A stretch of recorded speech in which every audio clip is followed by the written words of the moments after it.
that allegedly urged elders to tamper with potential evidence of damning claims against the church. Tonight, two former members tell their stories in hope justice will prevail. David, what was your childhood like? Horrific. They should be destroyed once They're words that should never have been put on paper. we take this opportunity to send our warm Christian love and greetings. A letter sent to Jehovah's Witness elders, which to victims seems like a request that evidence be tampered with. It's difficult to hear and even harder for David to read. Being a Jehovah's Witness is one of the hardest things to be as a child.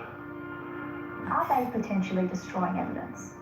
I think that there is a potential that they are destroying evidence. David Bonici's memories haunt him. Started very young.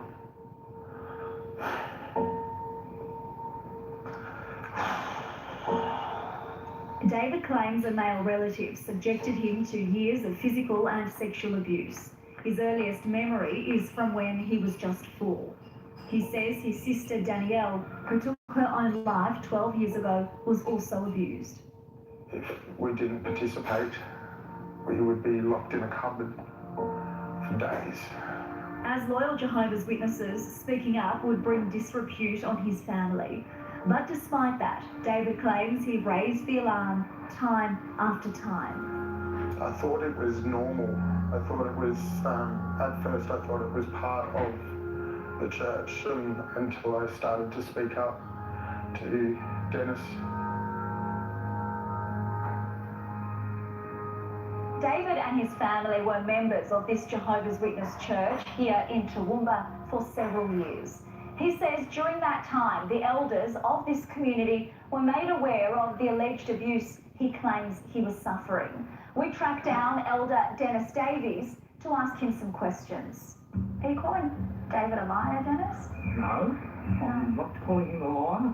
People have perceptions about things, and it's well known that those perceptions can be embedded in a person's mind. He was our leader.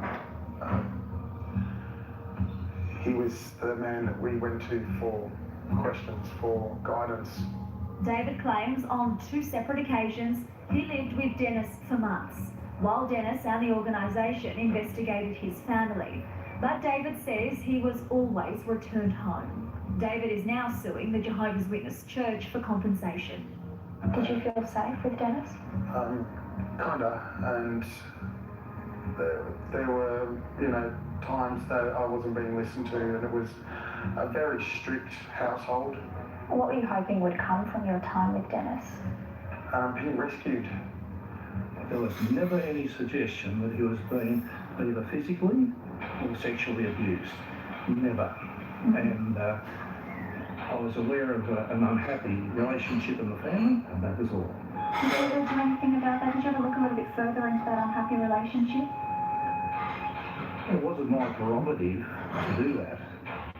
Was the information you shared with Dennis Davies ever reported to police? Never. It was never an issue. We took the children. Dennis, with all due respect, a child comes to you and tells you that he has been sexually abused. You don't bother to investigate the issue. Just listen to me. Yeah. Nothing ever suggested that there was any sexual abuse or physical abuse. He knows far more than he's alluding. From a child's perspective, I lived in fear. David's experiences are all too familiar for Shelley Brayo, who was raised as a Jehovah's Witness and was physically and sexually assaulted by her father. Shelley says she reported the abuse to the elders within her community. They set up a meeting with elders. That meant that 3 men, they were my father's age, they were his friends, and they questioned me. What sort of questions did they ask you, a teenager? They asked me whether or not I enjoyed it. What did I do? How did I react to that? And then repeat the questions over and over. Shelley's father was disfellowshipped, but not for the allegations she made against him.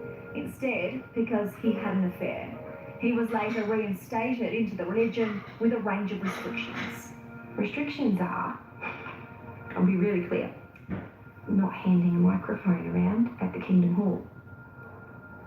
Restrictions are that they might not be able to answer a question publicly, or they might not be able to give a talk. So when Jehovah's Witnesses actually refer to a lot of restrictions, well, you be the judge of that, if that's really some type of punishment that would deter them from sexually assaulting again. The perm was a mistake. Furious at how her case was handled, Shelley walked away from her religion, her family, and everything she'd ever known, and went straight to police. She said, Shelley, that's a crime. That's a crime. Natalie Bennett helped Shelley pursue her case against her father, who was eventually convicted of 5 counts of indecent assault and 1 count of attempted rape. Shelley was later one of 2 crucial witnesses who gave evidence against the Jehovah's Witnesses at the Royal Commission into Institutional Responses to Child Sexual Abuse. Today, she's a lawyer and an unsworn employee of Queensland Police. When I talked before about the Judicial Committee meetings with the elders, one of the elders who sat to my right took notes of everything that was going on. Natalie got her hands on those notes. Fast forward to the Royal Commission in 2015, the notes were not there. And the notes that were produced at the Royal Commission were a copy of the notes that Natalie had subpoenaed back with the criminal trials. The only reason that evidence was available was because Natalie had made copies. Yeah, they've disappeared. Lisa Flynn, head of the Abuse Law Department at Shine Lawyers, says this letter, obtained by a current affair, is another example of the organisation protecting themselves and their reputation ahead of the laws of Australia and the needs of survivors. Provide a few general reminders about confidential records. Generally, no need for the notes to be retained. David could be directly impacted by that letter. He does have a fear that that direction will be followed, and that evidence that could support his case could be destroyed. This allows each elder to understand how the individual really feels about his wrongdoing, about his relationship with Jehovah, and about his determination to avoid sinning seriously against God in the future.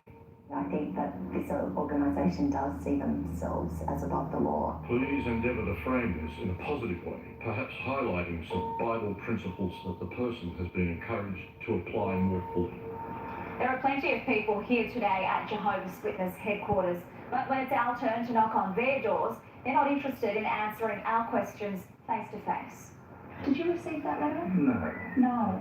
Anything in relation to that is available in on the website. Part of their foundational beliefs. We're actually protecting pedophiles, not the children. How do you feel when you look at these photos of yourself as such a young child? Hurt. David claims he suffered significant psychological injuries due to the abuse he says he was subjected to as a child. He says he'll never be able to forgive his abuser. I couldn't imagine another young boy growing up like I did and turning out to be like I am now. You can save that kid today. The Royal Commission found many Jehovah's Witnesses' policies and practices were outdated and failed to protect children from abuse. A number of changes were recommended, but we've seen little progress from the organisation. And if you or someone you know needs help, there is support available. Contact Lifeline. The number is on your screen now, 131114. That's 131114.